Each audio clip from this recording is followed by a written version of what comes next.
Hi, this is Tammy with Tammy's Home Tips. Welcome back to my channel.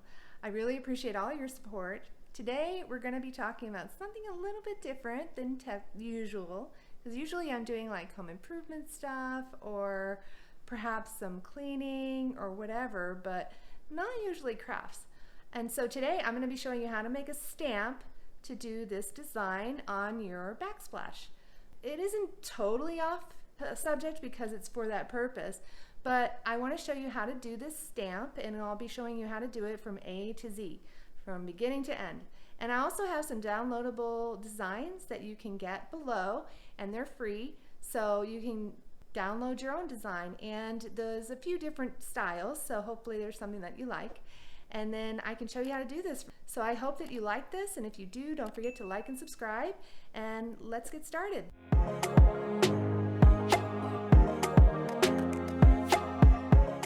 I needed to add a little character to my backsplash, and I found the best solution would be to make a stamp for it. So that is why we are doing this video on how to make a stamp for your backsplash. But this is the final product, so you can see what it should look like.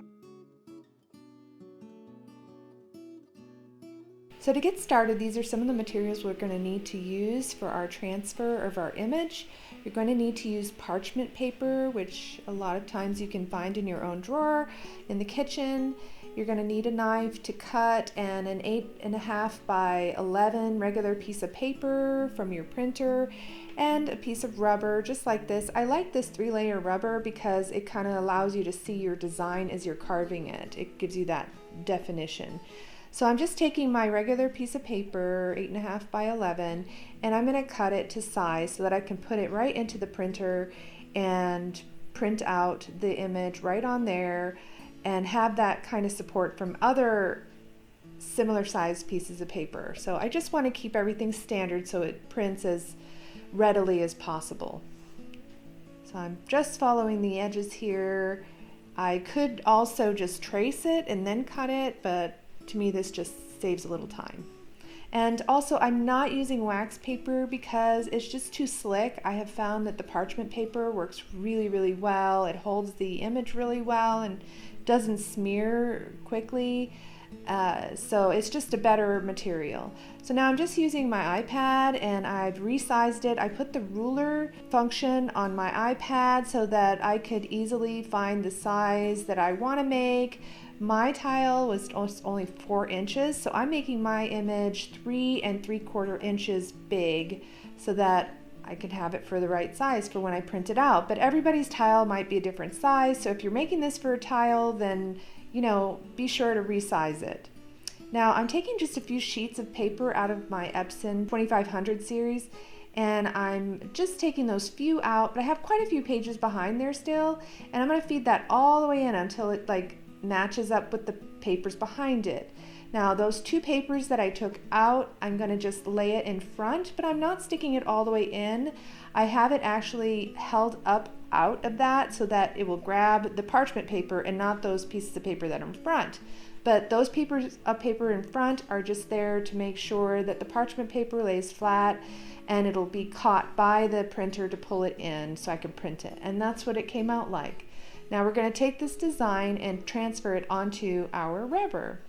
But to prepare our rubber, what we need first to do is just take some acetone and we're going to wipe just over the surface and kind of take off the glossy covering, because there is kind of like a glossy sort of cover and I feel like it doesn't hold the print well and it's much more like smudgy, for lack of a better word.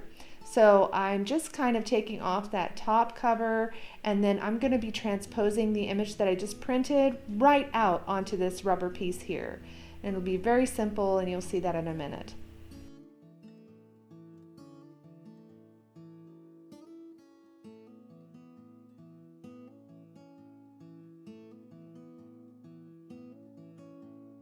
Now I'm going to take my image and kind of cut it down to size a little bit smaller so it's easier to place more deliberately onto my piece of rubber, and I'm being careful not to touch the parts of the parchment paper that have been printed on, because obviously that is not permanently on there. It's still somewhat smudgy, so I want that ink to get on the rubber instead.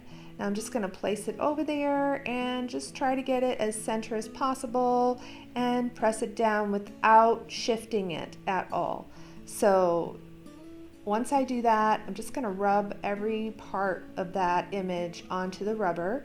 Again, I don't need to press it on there hard, I just need to make sure that every part of this image gets transferred.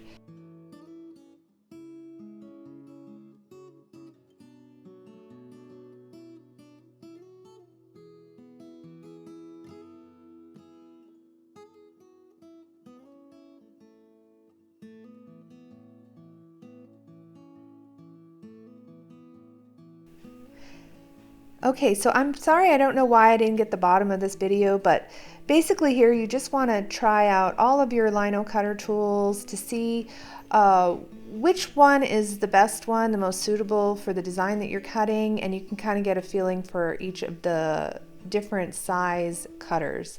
So I just recommend taking a small piece of your rubber and just cutting it with each of them so you have a better idea of which one really feels like it's the best one for what you're looking for. And so that's just what I'm doing here, and I love how you can see the green once you get deep, and it really defines your project with this type of rubber. There are different types of rubbers though, but I do really like this particular type of rubber again, and I'll put all this stuff in the description so that you know what I was using. And of course we also should have an X-Acto knife. Now I got this nifty little X-Acto knife at the Dollar Tree, and it was only $1.25. So you just basically open it. It comes with like 6 blades, and this is the blade that I particularly liked, but you just open it and pull the metal piece down so that it releases from the plastic, and then you can push the blade in and then tighten it at the rubber part.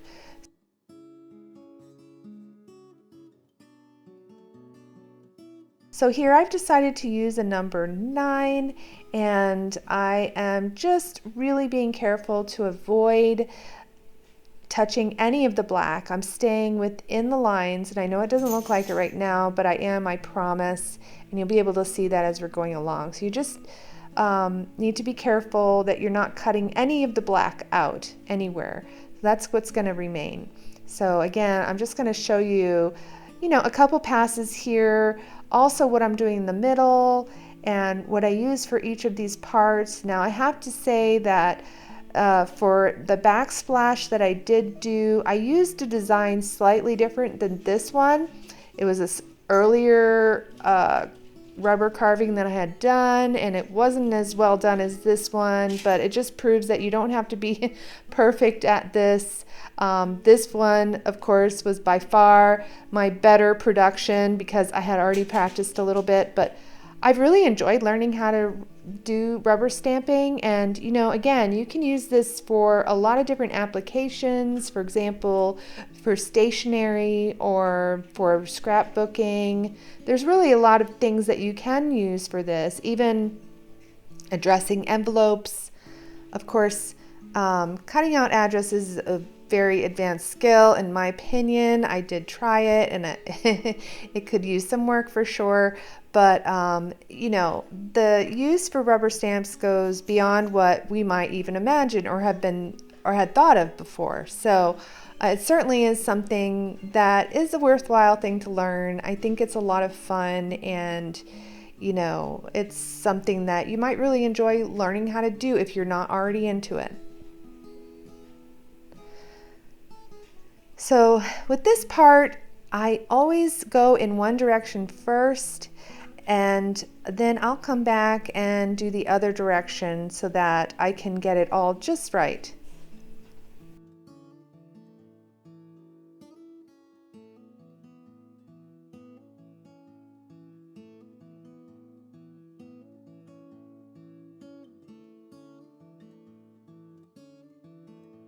Okay, so here's a neat little thing for you. I do not wear readers ever, but or reading glasses, but in this case I found that they were very helpful. In fact, my husband was like, why don't you use some reading glasses and put them on, and I just happened to have some around here because my in-laws live at our house. So I thought, okay, sure. So I tried it and it was wonderful because I could really see the details, and I can make really clean cuts, and it was a great suggestion. So hey, go out and get yourself a dollar pair of readers from the dollar store, and you'll find it's really nice when you're working with these fine cuts here. So now I'm just heading back in the opposite direction, and as I do that, you can start to see the definition of the flower come in here.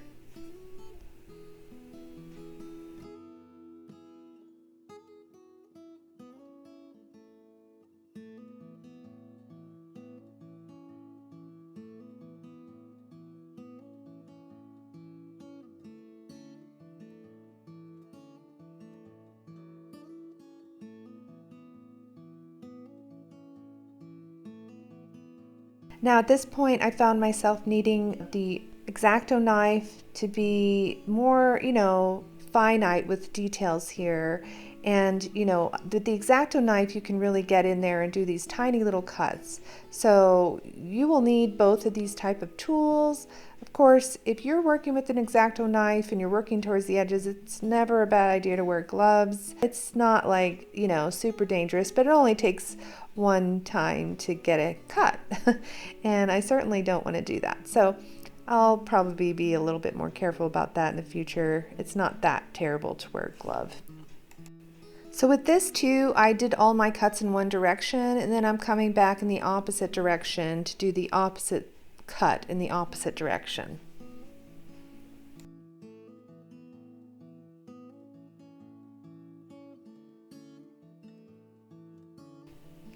Now you want to take the lino cutter of your choice if you're using this type of style, and be careful not to cut the little pointy tips that have come out. You're just going around the circle and staying as close to that as possible, and then we'll go back and kind of remove all the little spiky parts of this pattern on the inside.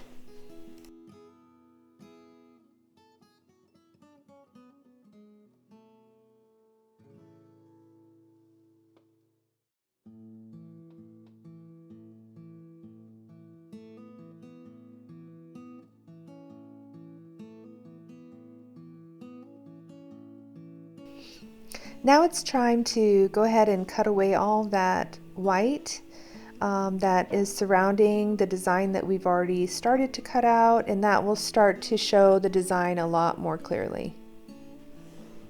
And be careful again not to cut off any of the black.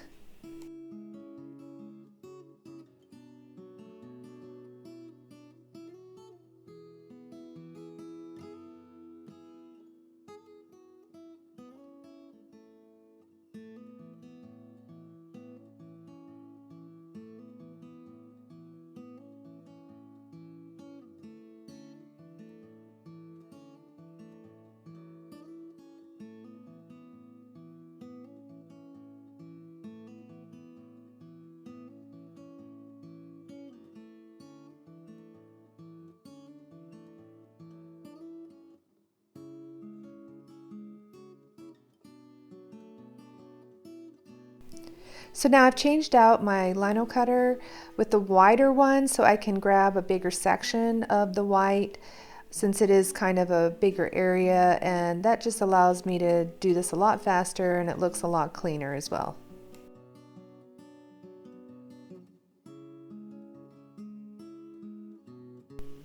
And at this point, I'd like to make a shout out to Deckard, our good friend and very talented composer who composed this music that you're listening to in the background today.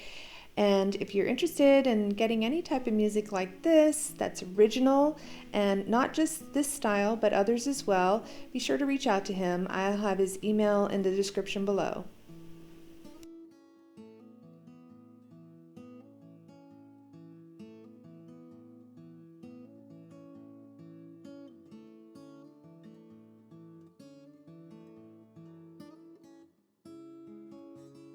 I've gone ahead and changed out to a smaller one again so that I can kind of clean up all the little finite details here. But as you can see, our stamp is really starting to take shape. And now the next part I'm going to do is show you how to do the more intricate details on the outside there. And for that, we're going to be using probably more an X-Acto knife than the Lino Cutter, but we can also use the Lino Cutter up there. So I will be showing you that next.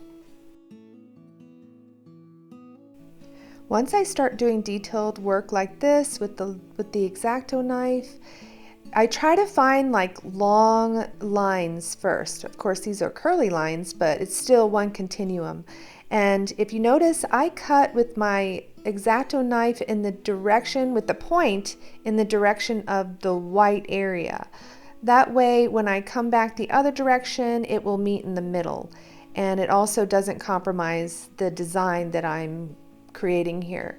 So I try to find like an area that I can etch out, and then as soon as I get to a point where I can take a chunk out, I'll go ahead and cut that section and just kind of pull that one area out and you know, try to make it as clean as possible. Now, don't be discouraged if your design doesn't come out perfectly like the first time you do it. I mean, honestly, mine didn't come out perfectly either. This is my more, you know, I had done this a few times before I'm showing it to you, so but I'm also just learned this recently myself. So again, if I can do it, I believe you can do it. And you know, I just think it takes, like with everything, you have to have a little practice. You're not gonna just jump into something and do it perfectly the first time you do it. So just know it's fun, it's interesting, and it's a new skill. So just have fun with it. You're gonna learn something that you might find very useful.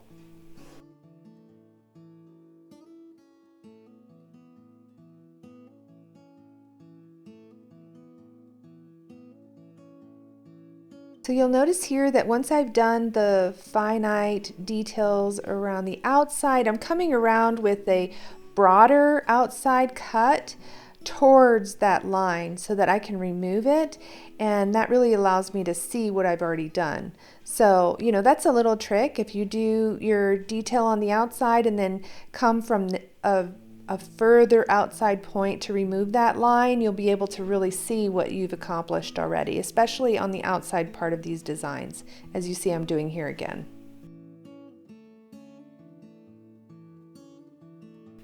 And you've probably noticed that I rotate the rubber a lot because I'm trying to just follow the curves as I'm going around. And I have more control just turning the rubber part of it than I do just the X-Acto knife part of it. So, you know, you'll find yourself rotating this piece of rubber around left to right constantly, and that's just kind of a part of the process.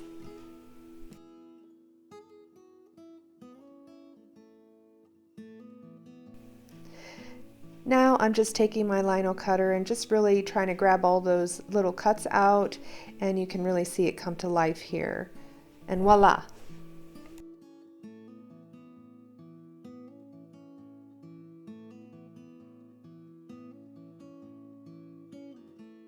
This is a wood rosette. It's used for trimming out a door, and I just happen to have some leftovers, and it happened to be the perfect size. So I'm going to use this to put my stamp on. Now this is an optional step, and it isn't like required, but it does kind of help you to give us even pressure as you're doing a stamp. So I'm going to put a hole in here because I'm actually planning on putting a little handle on it. Again, this is not necessary, but this is what I'm doing. I used a 3/16 drill first, and then after that I used a 1/4 for a partial part of the way because I wanted the screw head to recess into the block so that it wouldn't be sticking out on the back side of the rubber and affecting the surface area. And now that I've put the screw in, I'm just going to attach the knob, and then I'll be able to have a good grip on the stamp. Just like that.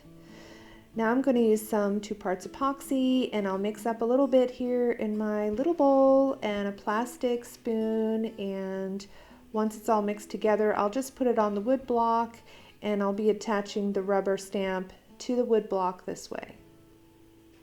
Again, this is not a necessary step. It's just really good if you want a nice even pressure on your stamp.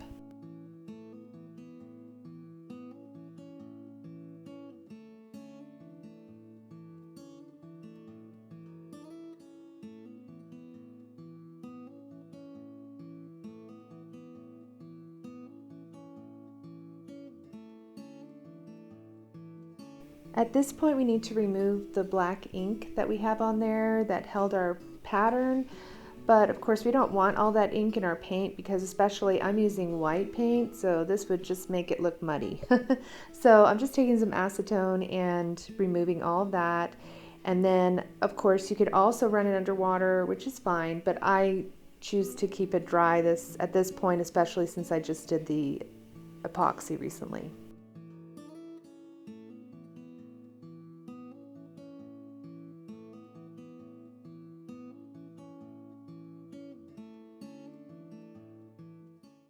Okay, so we did it. We made our own stamp, and it's something that's totally doable. Don't be discouraged if maybe your first stamp is not perfect. Remember, there's two sides to those pieces of rubber, so flip it over and try again. I mean, it's fun, and it's something that is a little bit of diversion. So just try your hand at it. And also those little imperfections give things character, and character is great. Everything is so cookie cutter these days, so a little flaws here and there kind of make it perfectly imperfect. So I look forward to hearing about how your project came out. Be sure to drop a comment below, and don't forget to like and subscribe, and I'll be sharing more videos like this with you from Tammy's Home Tips. Thanks for watching.